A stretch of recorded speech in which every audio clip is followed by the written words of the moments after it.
Tim! Meg! Hey, Charlie. You guys want to go fishing? Come on.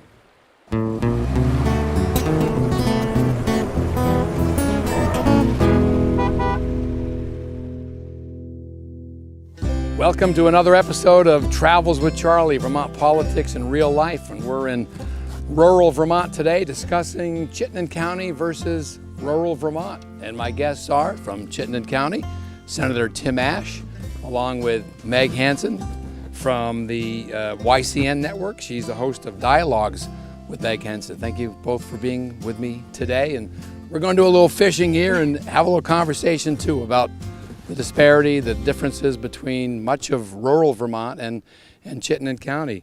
Let me ask both of you first, and specifically you, Tim, is there a disproportionate amount of power, political power in Chittenden County?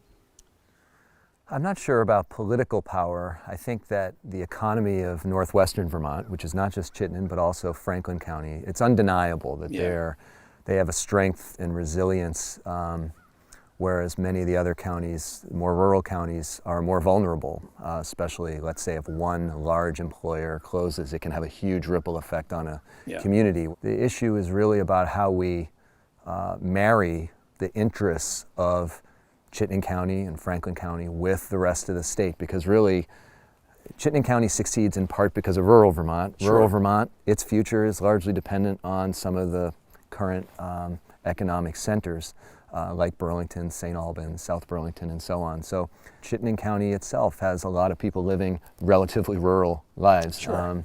Sometimes it's a distinction which is more blurry than it at first seems. But wouldn't you agree, Meg, that outside of Burlington specifically, it seems that in a lot of the rural areas, there's a feeling that my voice isn't being heard?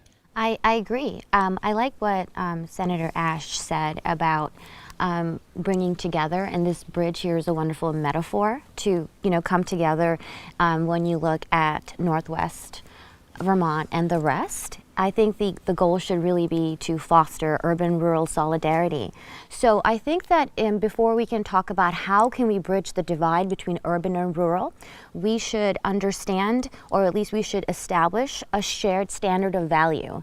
And by that I mean, what is the value, what is the measure by which we assess whether a policy or an idea is good or bad? When it comes to the rest of Vermont, our standard of value, and I'm positioning myself here as a voice for rural Vermont, a representative. I think our standard of value is to maximize human flourishing, where what we're trying to do is that all Vermonters should be able to flourish, to thrive, to prosper mentally, physically, emotionally, socially, economically. So unless we can actually agree that we have a shared standard of value, I think we'll just keep talking past each other and we won't be able to bridge the divide. Tim, you were lead sponsor S11. That was the limiting Senate districts in Vermont to 3 or fewer. Yeah. As you know, Chittenden County has 6 Senate seats. I think it's the largest in the country, if I'm not mistaken. Yep. And you actually called to change that. Right now, if you live in Bolton, you've got 6 senators representing you. And so you punch above your weight a little bit in terms of representation. If and when we break up the district, because the law did pass, it will be more likely they'll have 2 or 3 people who are primarily focused on their interests. But my belief is that the representation should be much closer to the people than it is with this 6-person district. I'll tell you, the worst thing I hear as someone who really tries to represent people well and consistently, I'll meet someone in a town and they'll say, "Oh, I feel like how do I know your name?" And I'll say, "Well, I'm in the state Senate, you might have seen." And they say, "Oh, I think I voted for you." Yeah. You know how heartbreaking that is after all the effort I put in to hear someone say, "I think I voted for you"?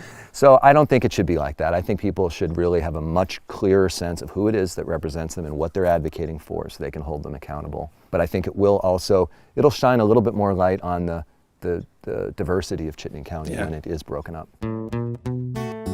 I think I got a bite. Or I was using for bait today. Not another minnow, is it? Oh no. What the heck? I don't think that's the legal limit. I gotta throw it back. It's not big enough. See what else we can catch here today. Let's talk about some of the things that I think impact rural versus urban differently in some of the some of the legislation that's been proposed and will probably be coming up in the next legislative session. Number one, a gas tax, carbon tax, however you want to call it. If you live right within Burlington or within Chittenden County, you don't have to travel quite as far as somebody that's out in an area like this. That's something, again, that, you know, the voice outside of the urban areas really needs to be heard.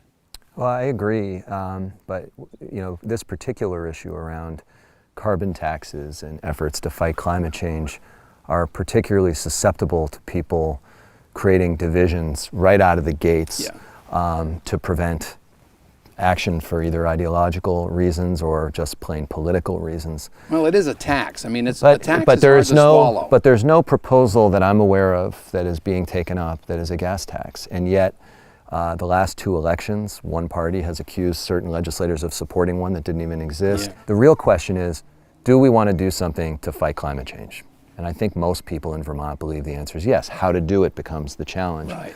To me, some of the oversimplification that occurs across the political spectrum is the belief that the immediate solution is everyone will be in an electric car. And I think we know that's not happening.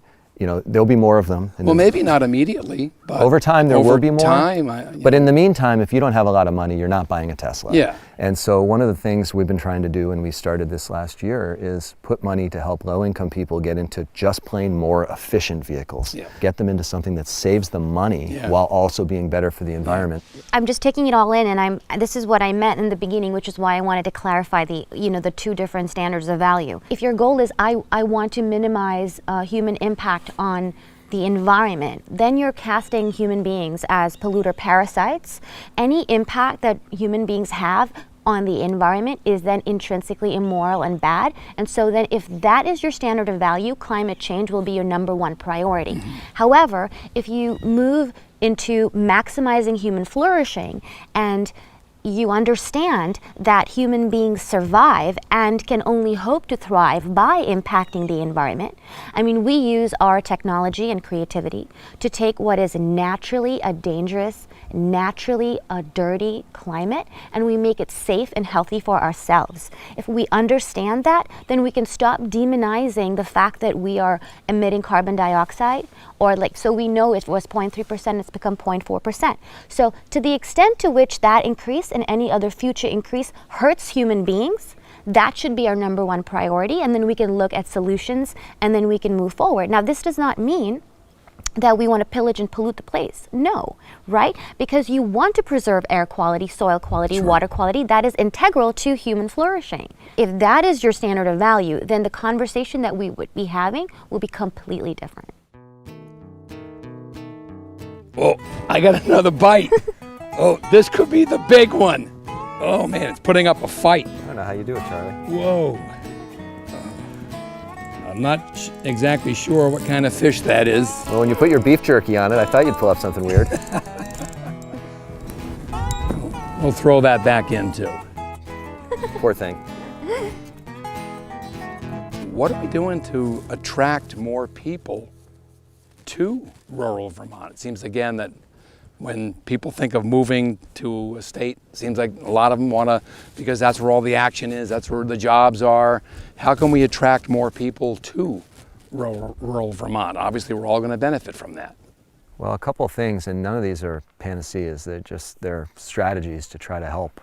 I know the state has been dedicating more of its resources around economic development and making sure proactively that it's being distributed around the state. We're also trying to promote the things that what rural Vermont has to offer, which urban Vermont doesn't, which is the outdoor and recreational economy and tourism. And we're really trying to support people who are going into those businesses and, frankly, the diversification of forest and agriculture lands to make sure that the lifestyle and the culture that has prevailed for hundreds of years doesn't just disappear. Those are all hard things. Again, we're kind of going upstream, but those are some of the things we have to do more of and get better at. When it comes to Vermont, are we looking at Vermont as a tourist destination where we want to maximize services, or are we looking at it as a place where we can have robust industry? And I think that if we had policies that were focused on giving a strong engine to Vermont not just in terms of, outdoors. Well, that's also very good, but outdoors, but also reviving all these things that were actually very important part of Vermont. If we can do that, if we can get that mindset, then, there's no reason why we should not do well. Well, we didn't do very well on our fishing trip here today and caught a license plate in a stuffed animal, but this is part of the program where I like to give my guests a magic wand, and you can wave it. You can do anything you'd like. You get one wish with it. Wish for that Tesla that you've always wanted. Meg, I'll give you the wand Ladies first. Ladies first. Go ahead. So then I'm gonna wave the magic wand, and I'm going to wish that everybody in power, so whether they're legislators, administrators, media, cultural influencers, I would want all people in Vermont who have any position of power to agree that our standard of value should be to maximize human flourishing. But we can't have a conversation, we can't have policy that moves in that direction unless we can all get on the same page with that shared value. So I'll do that with the wand and get everybody to agree with that. There you go, wave it. Tim? Well, I'm going to start, you're the one who wants the Tesla. Oh, but I'd love one. Trying to pass it off as me is a cruel joke. I wish, if I had a magic wand, looking ahead, what I would really like is for every young person in Vermont, this is my magic wand moment for today, every single young person in high school to have an opportunity to do some kind of work or service in the summer, whether their family has connections, whether their family has money, doesn't matter, but so that everyone felt some buy-in to the state of Vermont and was developing some basic skills, something that would help them transition into adulthood. I want to thank both of my guests today for being with me. Meg Hansen. Meg, thank you. Thank you. Dialogues with Meg Hansen on the YCN Network. And of course, Senator Tim Ashe from Chittenden County, Senate Pro Tem. We thank you both for being here today, and I will see you in my travels. Catch up with the news, get your point of view. I want to hear what unravels. I'll see you in my travels. And I'll be hanging round, covering lots of ground. If you'd be so kind to share what's on your mind.